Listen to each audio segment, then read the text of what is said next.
Okay. Watch what happens now.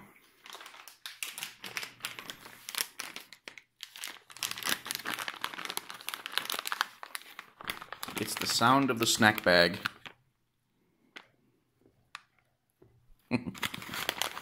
Hey, dumbasses. Hungry? Always hungry. Always looking for snacks. There you go. I think there's one who hasn't had one. Yeah, there you are.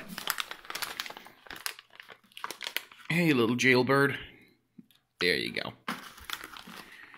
The sound of the snack bag always makes them come running. So one of our rats fell off the table today. We keep the cages on a table elevated because it makes it easier to clean and it keeps them away from like the chill that you can get on the floor.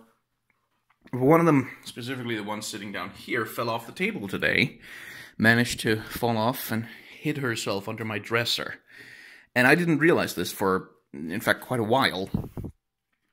And I'm not gonna lie, I felt the cold hand of death clutch around my heart when I realized that I couldn't find her. There you go. Because I do love them. And, like, anytime one of them is in trouble or I don't know where they are... Yeah, she knows the snacks are in the bag. It scares the crap out of me, to be quite honest.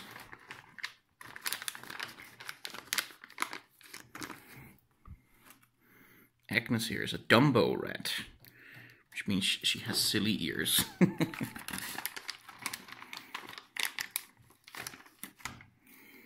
Hey, dumbass. There you go.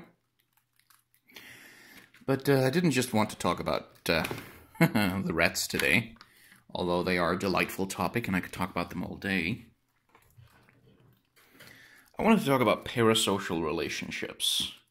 So I've been watching there's a couple of episodes of a video series called Fake Friends by a YouTube filmmaker by the name of, I think it's Alice Strucci or something like that. It's a YouTube channel called StrucciMovies, links down in the description, where she goes into substantial depth and detail analyzing parasocial relationships between online content creators and just parasocial relationships in general and their audiences. Now, parasocial relationships, sort of in short, is the feeling that you get that you know a content creator, like someone online whose videos you watch, whose content you follow. You have sort of this sense, this feeling that you know who they are, or you know something about them or their personality, that in a sense you have a social relationship with them even though you have never met, you have never actually spoken, you've only ever interacted with their online content. And they're not necessarily a bad thing. Like, for the people like Mr. Rogers used parasocial relationships as part of their shows. Bob Ross is a famous example. But they can also be... What are you little dumbasses doing? But they can also be a tremendously exploitable... Oh, one of them is in heat. All right. So they're all female rats. But female rats go into heat every few days. And when they do, even other female rats will hump them. Will chase them around and hump them, because that's just part of their social rituals. And because of that, we have a belief in this house that all rats are secretly lesbians. Anyway, parasocial relationships can be good, they can be bad, they can be exploited terribly for money. And a lot of online content creators, like, think about your Jake Pauls, and your Rice Gums, and your, like, toxic content creators are fond of doing that. They're fond of exploiting parasocial relationships for monetary gain. Someone's looking for more snacks.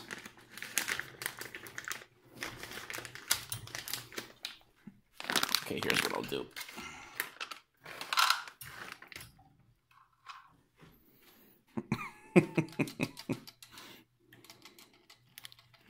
Look at the feeding frenzy.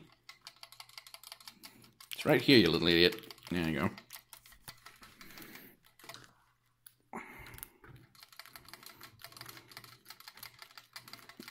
Tug of war. Dunk. And, yeah. So, like, it's kind of the, oh, you're all my friends, you're my family, I think of all my subscribers as, like, my true family, you're so important to me, you matter to me so much, that kind of spiel. We've all seen it before, we all know it.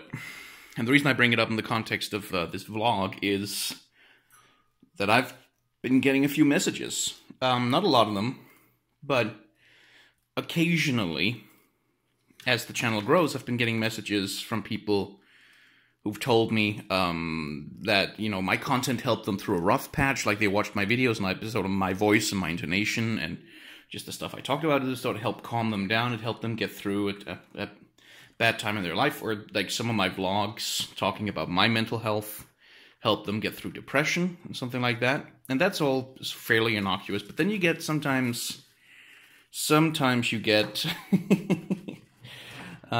messages that are maybe less innocuous from people, you know, who seem to be looking for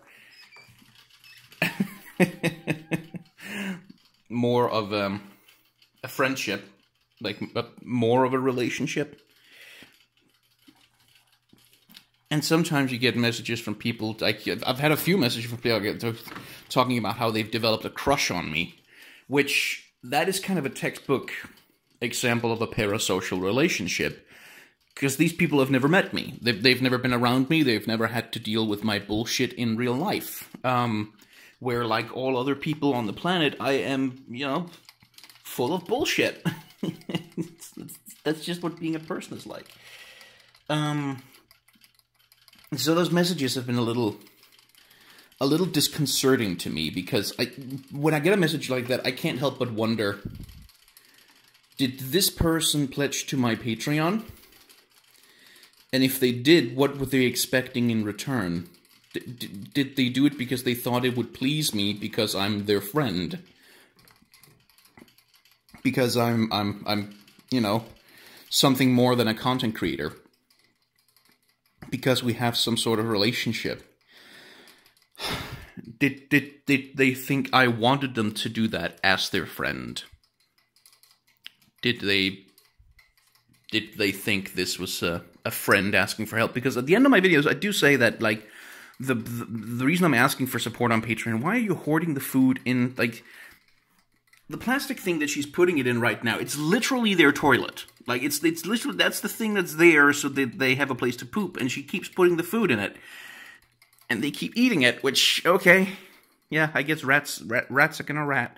But, yeah, like, did this person pledge to my Patreon because at the end of my video I say, this money goes to paying my rent, this money goes to paying for my food, for necessities, which it does, like, that is the literal truth.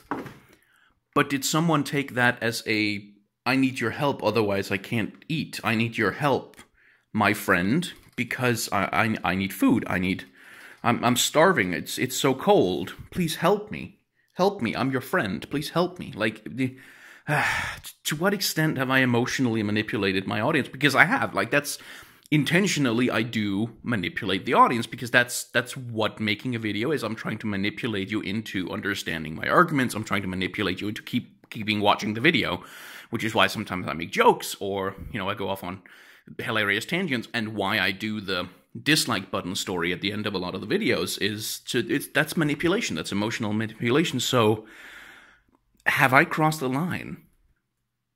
Have I crossed the line and made someone think that there was more there? That there could be a relationship? That there could be a deeper connection? Because I'd be horrified if I'd done that. And, I mean, yeah, it's just, you should really watch this documentary by Strucci, because it's honestly, it's very good, and it's something that's really important to keep in mind when figuring out how to navigate the internet as a person, how to, you know, foster healthy relationships with online content creators. There you go.